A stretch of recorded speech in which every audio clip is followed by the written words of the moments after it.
ሰላም ጤና ይስጥልኝ የቻናላችን ቤተሰቦች፣ ዛሬ ስለ አንዲት ተወዳጅ ብሩህና ሁለገብ አርቲስት ለወጋችሁ መጥቻለሁ። በፈገግታዋ የምታሸንፍ በችሎታዋ የምታስደምም እርሷም አርቲስት ፍናን በድሩ ናት። ከዘመን ድራማዋ ሊሊ እስከ ድምፃዊነቷ ፍናን ማናት? ዛሬ እውነተኛ ማንነቷንና የጥበብ ህይወቷን አብረን እንቃኛለን። በቅድሚያ ለቤቱ አዲስ ከሆናችሁ ሰብስክራይብ በማድረግ ላይክና ኮሜንት ማድረግ እንዳይረሳ።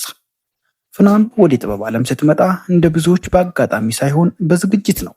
ገና በወጣትነቷ በሞዴሊንግ ስራ ብቅ ማለት የጀመረችው ፍናን ፊቷ ለካሜራ ያለው ቅርበትና ያላት በራስ መተማመን በቶሎ ወደ ፊልም ዓለም እንድትገባ በር ከፍቶላታል። በመጀመሪያ ላይ በትናንሽ ገጸ ባህሪያት ብቅ ብትልም በሂደት ግን ይች ልጅ የሆነ ነገር አላት የሚያሰኝ ብቃት ማሳየት ጀመረች። በተለይ በትወናው ረገድ ያላት ተፈጥሯዊ ችሎታ ለብዙ ዳይሬክተሮች አይን ውስጥ እንድትገባ አድርጓታል። ፍናን በድሩ በኢትዮጵያ ልብ ውስጥ የታተመችው ግን በዘመን በተሰኘው ተወዳጅ የቴሌቪዥን ድራማ ነው። በድራማው ላይ ሊሊ በመባል የምትታወቀውን ገጸ ባህሪያት ወክላ ስትጫወት የብዙዎችን ትኩረት ስቧል።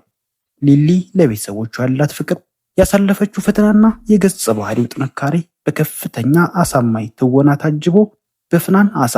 ትወና ታጅቦ የብዙዎችን ተወዳጅ እንድትሆን አድርጓታል። ከዚህ ድራማ በኋላ ፍናን ተራ ተዋናይ ሳትሆን በየቤቱ የምትታወቅ የጥበብ ሰው ሆነች። ፍናን በትወና ብቻ አላበቃችም።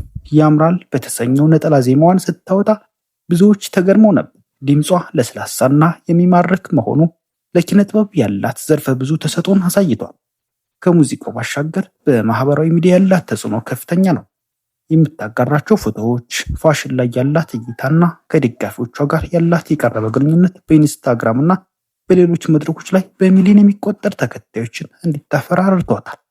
ፍናን በድሩ ከሚያውቋት ሰዎች የምንሰማው አንድ ትልቅ ነገር ቢኖር ትህትናዋን ነው። ዝና ያልቀየራት ለራሷ ትኩረት የምትሰጥና ሁልጊዜም ራሷን ለማሳደግ የምትጥር አርቲስት ናት። ዛሬ በኢትዮጵያ የጥበብ ሰማይ ላይ ከደመቁት ከዋክብት አንዷ የሆነችው ፍናን ወደፊትም ብዙ ስራዎችን እንደምትሰጠን ተስፋ እናደርጋለን። እናንተስ ስለ ፍናን በድሩ ስራዎች ምን ትላላችሁ? የትኛው ፊልሟ ወይም ሙዚቃዎቿ ይመቿችኋል? ከታች በኮሜንት አጋሩን። ቪዲዮውን ከወደዳችሁት ላይክ በማድረግ እንድትጀምሩ እንዳትረሱ። ለቀጣይ ደግሞ ስለ የትኛው አርቲስት ወግ እንድናቀርብላችሁ ትፈልጋላችሁ? በኮሜንት ጻፉልን። አመሰግናለሁ።